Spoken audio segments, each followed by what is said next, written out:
والد محترم رحمۃ اللہ علیہ کی جو مساعی تھیں اور اس دین کا جو اقامت دین والا پہلو ہے، اس حوالے سے جو جدوجہد انہوں نے کی ہے، اس کی ایک ایک لمحے کی شاہد اور گواہ ہے میری والدہ الحمدللہ۔ بہت سے حضرات سے ملاقات ہوئی تو انہوں نے سوال کیا ان کی صحت کے بارے میں، ان کی طبیعت کے بارے میں۔ تقریباً 90 برس کے قریب اب ان کی عمر ہے الحمدللہ، لیکن اللہ کا بڑا خصوصی فضل ہے، اس کا بڑا کرم ہے کہ نہ صرف یہ کہ وہ چلتی پھرتی ہیں، رفیقات سے ملاقاتیں کرتی ہیں، افہام و تفہیم اور تذکیر کا کام کرتی ہیں، بلکہ تنظیم اسلامی کا جو ایک آفس ہے خواتین کے لیے، اس میں باقاعدہ ہفتے میں 2 دن حاضر بھی ہوتی ہیں۔ میں سمجھتا ہوں یہ سب جو ہے آپ حضرات کی دعاؤں کا نتیجہ ہے۔ اب جو تحریر انہوں نے میرے حوالے کی تھی، اب میں آپ کو وہ پڑھ کر سناتا ہوں۔ محترم رفقائے تنظیم اسلامی، السلام علیکم ورحمۃ اللہ وبرکاتہ۔ میری آج کی یہ تحریر شاید آپ کو کچھ بے ربط اور بے ضابطہ سی نظر آئے، اس کو صرف اسی تناظر میں سنیے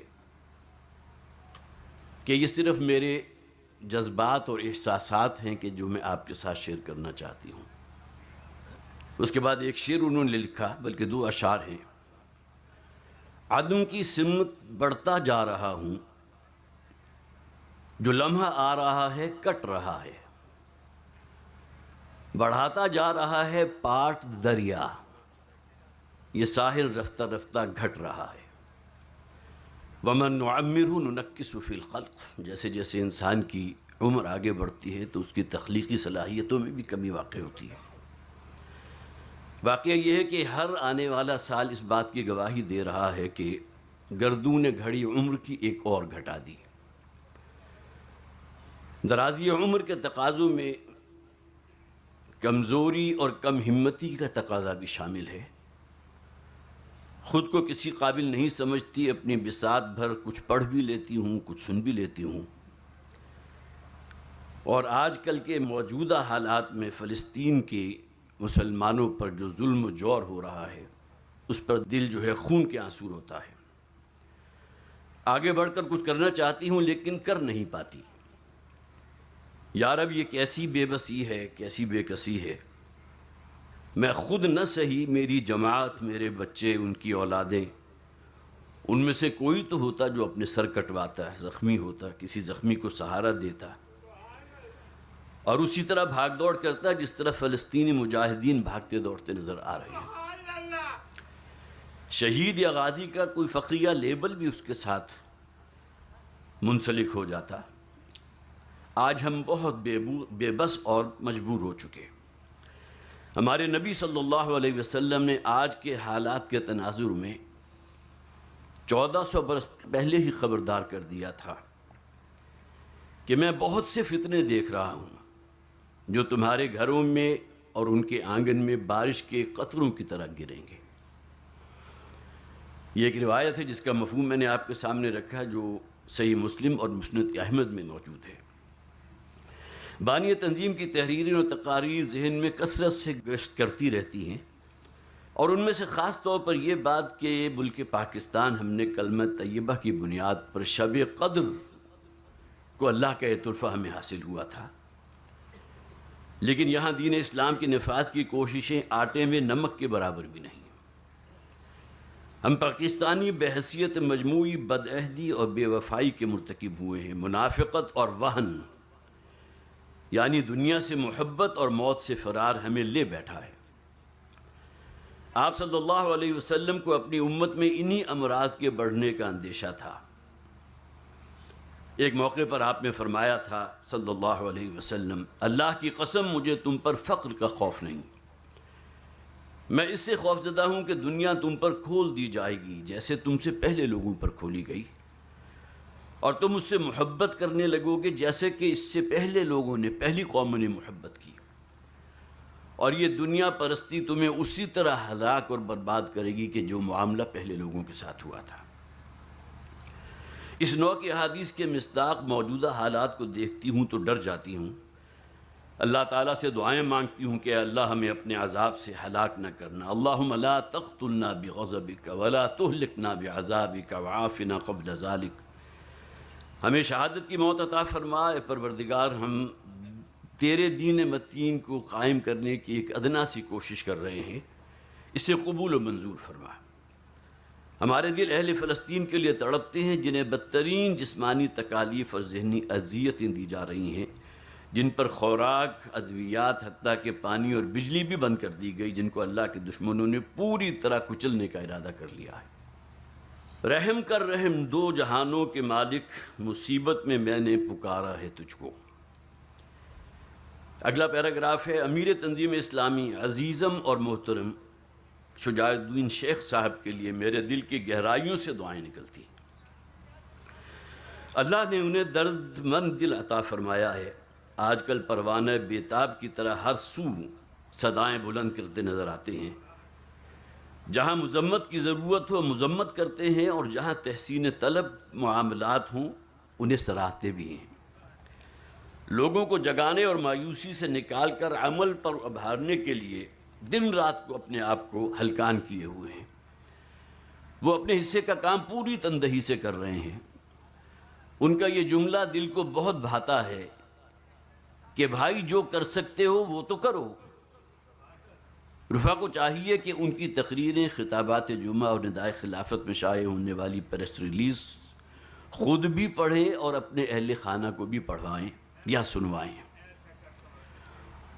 اور انہیں اپنے واٹس ایپ گروپ میں لازماً شامل کریں تاکہ وہ کلپ جو ہیں امیر محترم کے دوسرے لوگوں تک بھی پہنچ سکیں.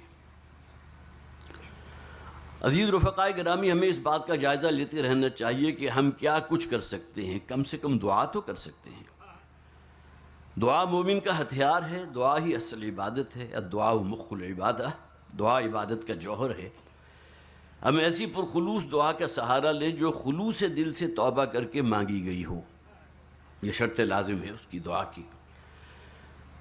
رو رو کر اپنے رب سے التجائی کریں، قنوت نازلہ کا اہتمام کریں، اور گھر والوں کی بھی اس کی تاکید کریں. پیارے نبی صلی اللہ علیہ وسلم نے جنگ کے حالات میں خاص طور پر بڑی طویل اور لمبی دعائیں مانگی. بدر کے موقع پر آپ نے بہت درمندگی سے رو رو کر اپنی قلت تعداد و اسباب پر اپنے رب کو مدد کے لیے پکارا. ہم بھی وہی کچھ کریں جو ہمارے نبی صلی اللہ علیہ وسلم نے کیا تھا. فضائے بدر پیدا کر فرشتے تیری نصرت کو اتر سکتے ہیں گردوں میں قطار اندر قطار. اب بھی حالات میں تبدیلی کے لیے بہت مؤثر ذریعہ حقیقی توبہ اور گناہوں سے اجتناب ہے. سب رفقا اپنے اپنے گھروں کا جائزہ لیں کہ دجالی فتنے کی کون کون سی صورتیں ان کے گھروں میں داخل ہو چکی ہیں. موبائل فون کا فتنہ تو ہر گھر میں موجود ہے. ایک نہیں بلکہ کئی کی تعداد میں موجود ہے. اہل خانہ کو اور خود کو اس کی ہلاکت خیزی سے بچانے کے لیے کیا کیا طریقے اختیار کیے جائیں، آپ خود سوچیں اور اس کا حل تلاش کریں. اور اپنے اہل خانہ کے ساتھ خاص طور پر کتب احادیث جس میں باب الفتن ہے اور سیرت صحابہ کا مطالعہ کیجیے.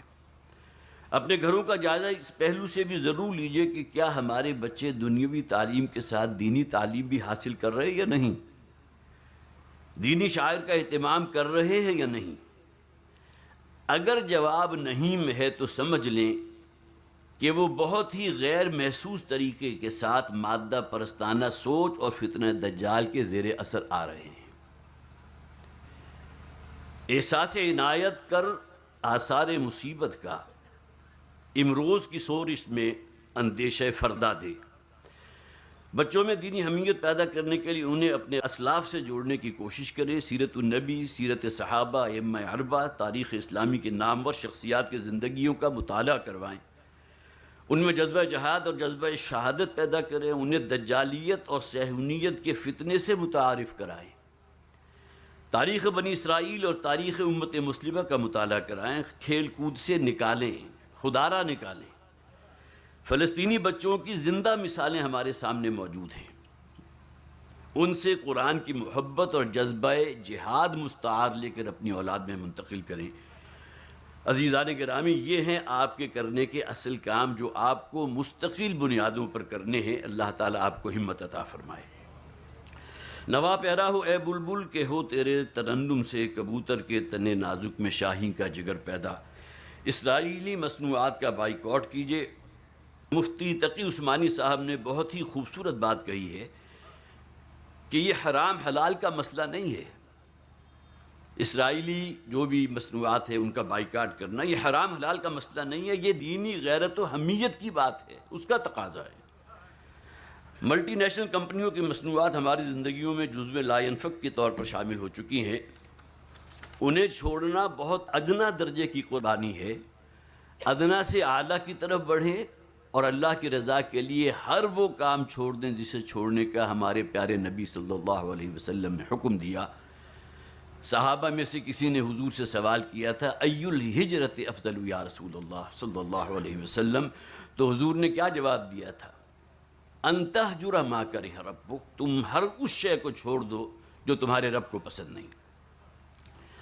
اکثر مجھ تک یہ بات پہنچتی رہتی ہے کہ رفقائے تنظیم اسلامی کے گھروں کی خواتین عمومی اور خصوصی پروگرامز میں شرکت نہیں کرتی الا ماشاء اللہ۔ خاص طور پر اپنے گھروں میں آپ کی حیثیت قوام کی ہے۔ یہ اس بات کا مظہر ہے کہ آپ مردوں کو اللہ نے اصل ذمہ دار ٹھہرایا ہے۔